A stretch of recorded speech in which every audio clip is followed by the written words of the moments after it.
I want to say that performing on the stage without the score should not be like gambling.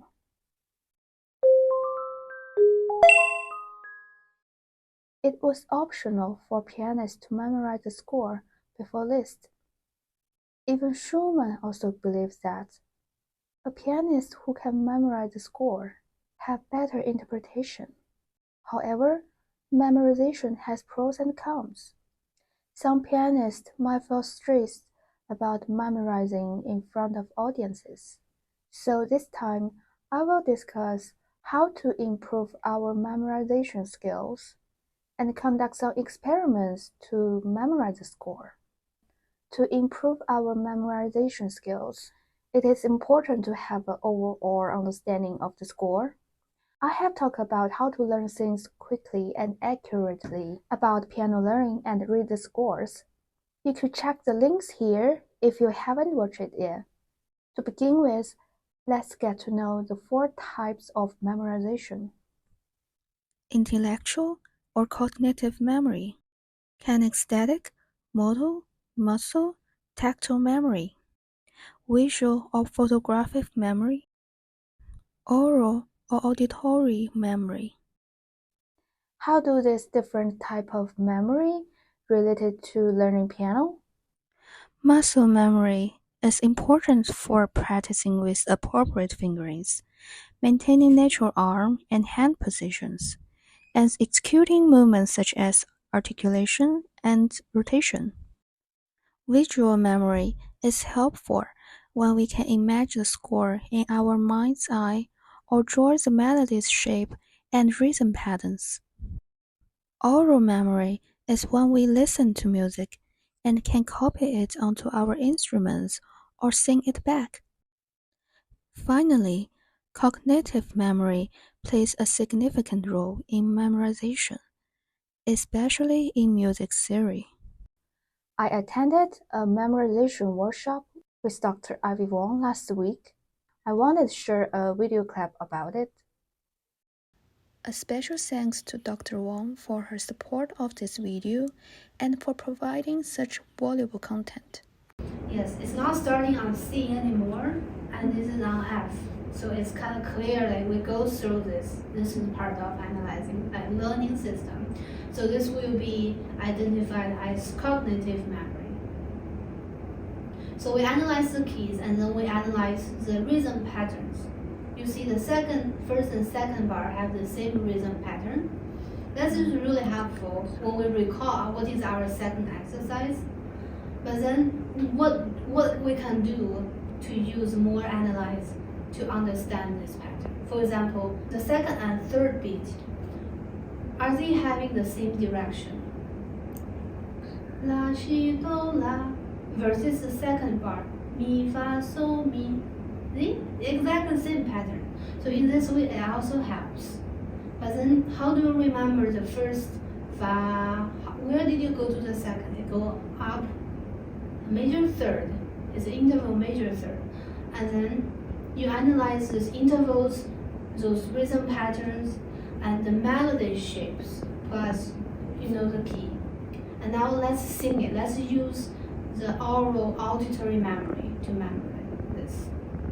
Let's sing 3 times. 1, 2, go. Fa, la, si, do, la, si, mi, fa, sol, mi, fa.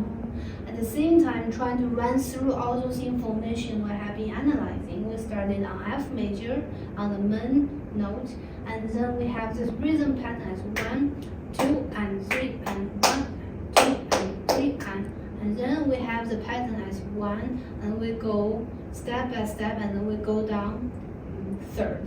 So we're going to go down the third, first bar and second bar, that's exactly the same pattern. So in this way, our memorization combined with all those would be a lot more solid by just playing it without trying to go through those informations.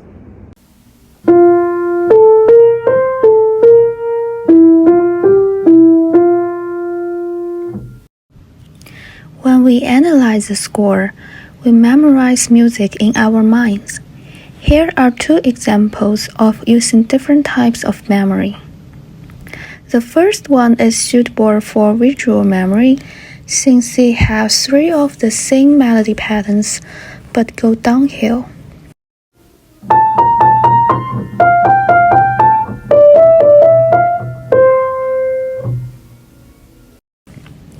The second one is good for muscle memory, as we mark the fingerings with a 5-finger hand position like this.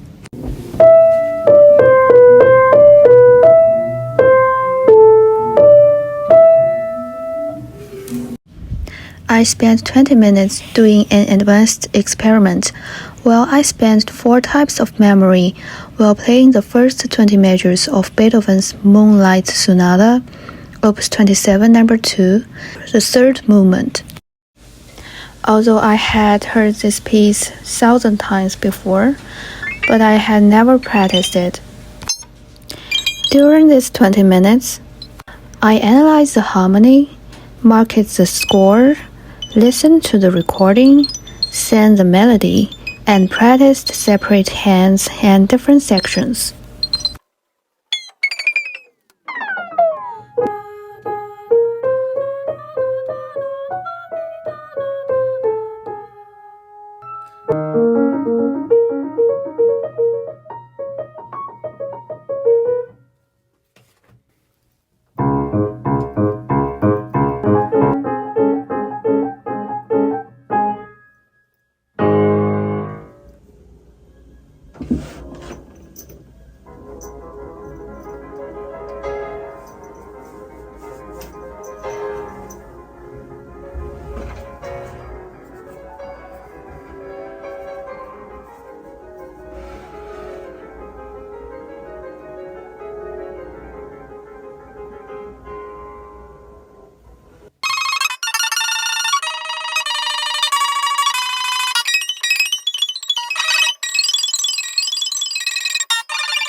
The result was not as perfect as I had hoped.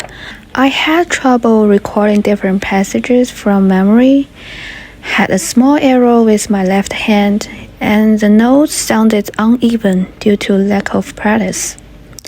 The main reason I could play previous melody examples easily and perfectly is because they require very simple techniques.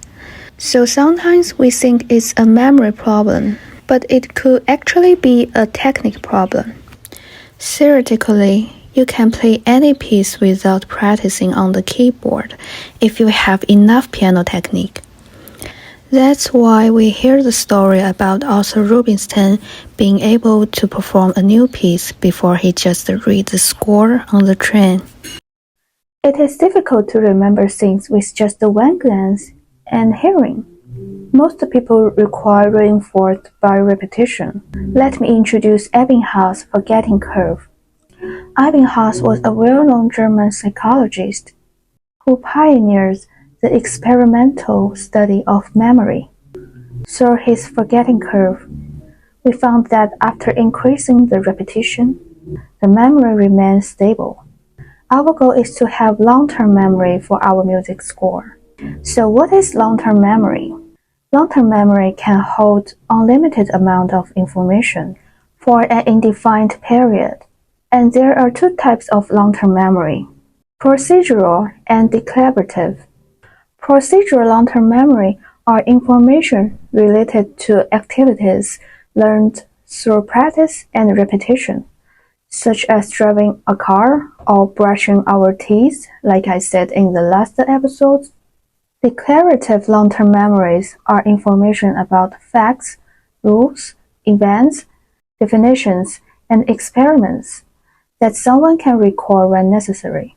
All four types of memory can aid in developing procedural long-term memories for your performing pieces. However, it is necessary to rehearse your piece in front of different audiences and in various venues as much as you can. This practice can help you develop a declarative long-term memory of your piece, benefiting your overall performance. Do you struggle with remembering pieces? Or do you have any creative idea for improve your memory? Please share your thoughts in the comments below. Join the discussion with me and other audiences. If you enjoyed this video, please give it a thumbs up and subscribe to my channel for more content like this. Thanks for your watching, and I will see you in next episode.